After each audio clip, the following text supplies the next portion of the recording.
25조 이하 정도에서는 20조에서 25조 정도에서는 거의 바닥을 만들지 않을까. 왜냐면 레벨업이 됐기 때문에 그 정도의 실적 흐름들을 보여준다는 것은 장기적으로 알고 있기 때문에 거기서 바닥을 만지 않았을까 싶게 되면은 약 한 90만 원대, 뭐 85만 원대 사이 정도쯤 여기서는 바닥 만들지 않을까 안쪽에 베팅을 해볼 수 있을 것 같고요. 그런데 여기서 말입니다. 그걸로 끝나서 4분기도 그렇게 안 좋을까라고 하게 되면 전망치는 4분기는 3분기보다 늘을 걸로 봅니다. 그러면은 실적에 대한 전망치가 바뀌면서 어떻게 될까요? 주가도 그러면 다시 변화가 나오지 않을까요? 라고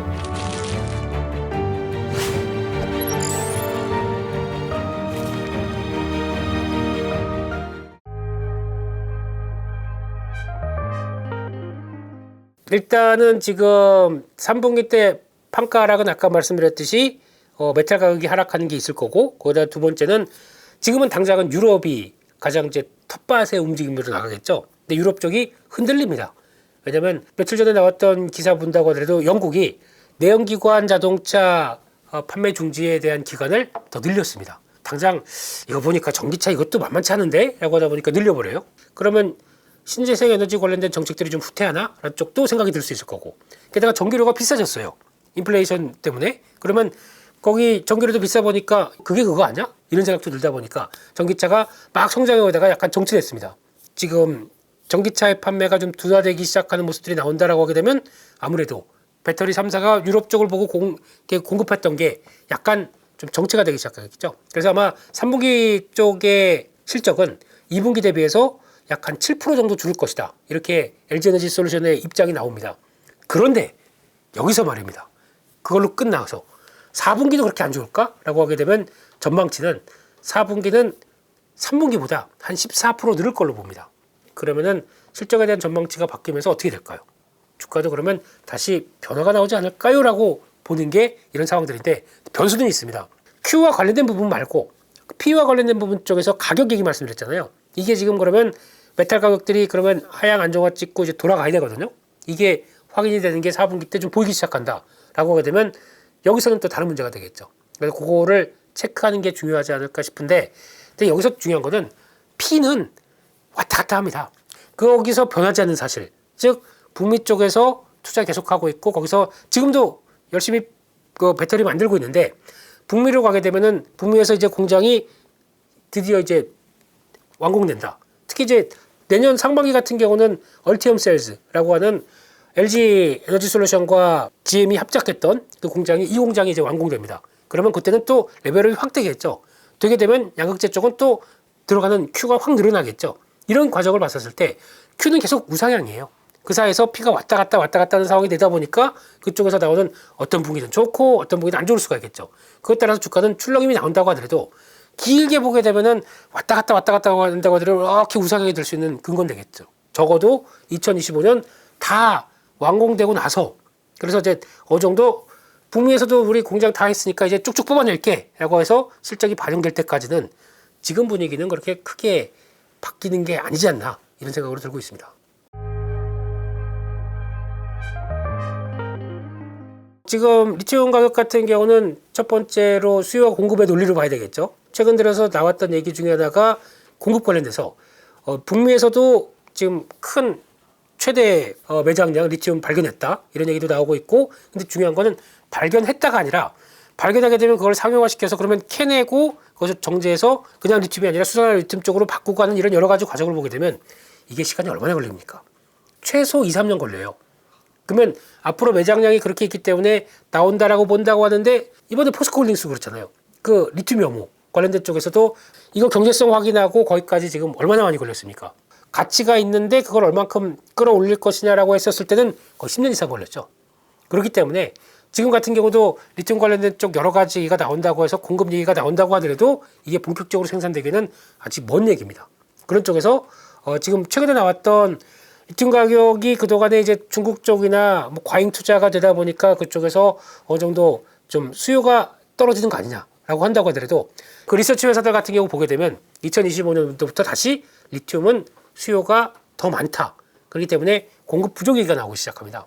그러면 지금은 그렇다고 하더라도 그때 되면 또 다시 올라갈 수도 있고, 그렇기 때문에 그 단순하게 리튬 가격만 가지고 움직인다라고 하게 되면 주가가 그게 설명이 되는 게 아니라 리튬이 그렇다고 하더라도 리튬 때문에 양극재가 다 같이 배터리 가격이 다 같이 하락하는 게 아니라 그걸 통해서 가공을 통해서 나오기 시작하게 되면 그와 함께 물론 영향을 받겠죠. 아까 말씀드렸듯이 P가 중요한 부분보다 Q에 대한 확대가 나오기 시작하는 부분까지 생각한다라고 하게 되면 너무 리튬 가격에 대한 흐름들 때문에 주가가 실적이 영향받는 부분들은 어느 정도 있다고 하더라도 그게 전부가 아니라고 봐야겠죠. 그렇게 되면은 아마 Q의 확대와 함께 나오는 부분들까지 생각한다 여전히 긍정적으로 봐야 될 부분이 아닌가 싶습니다.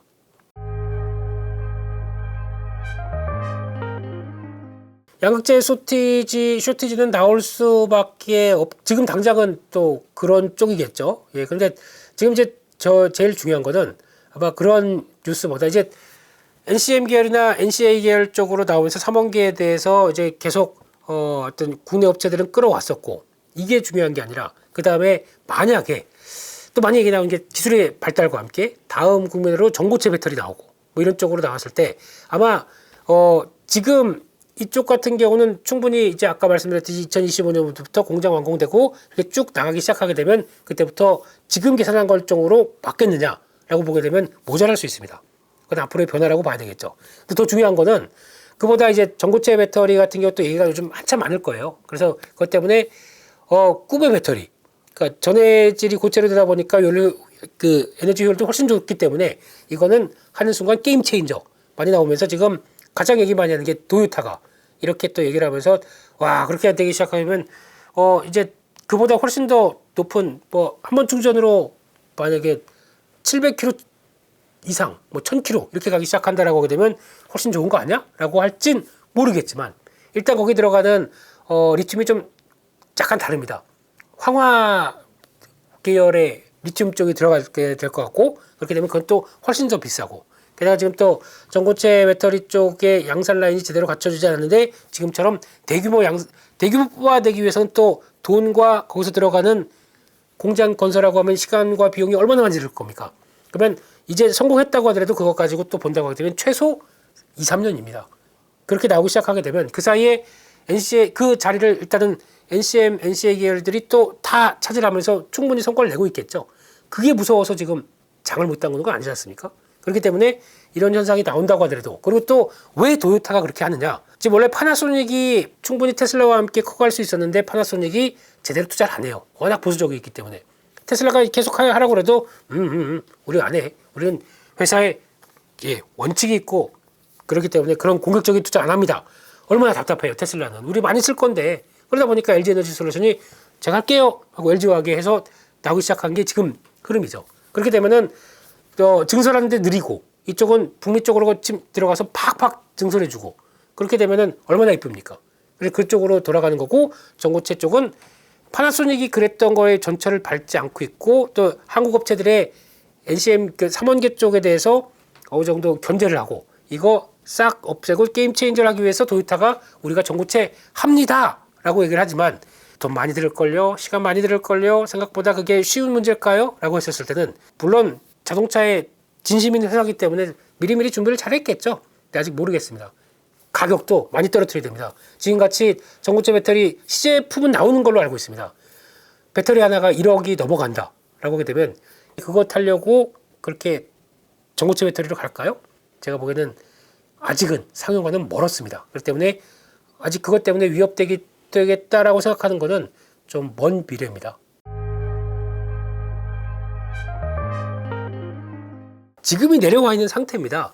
내려와 있는 상태 쪽에서 그런 부정적인 거를 받고 여기까지 내려왔다는 상황이 더 중요한 거죠.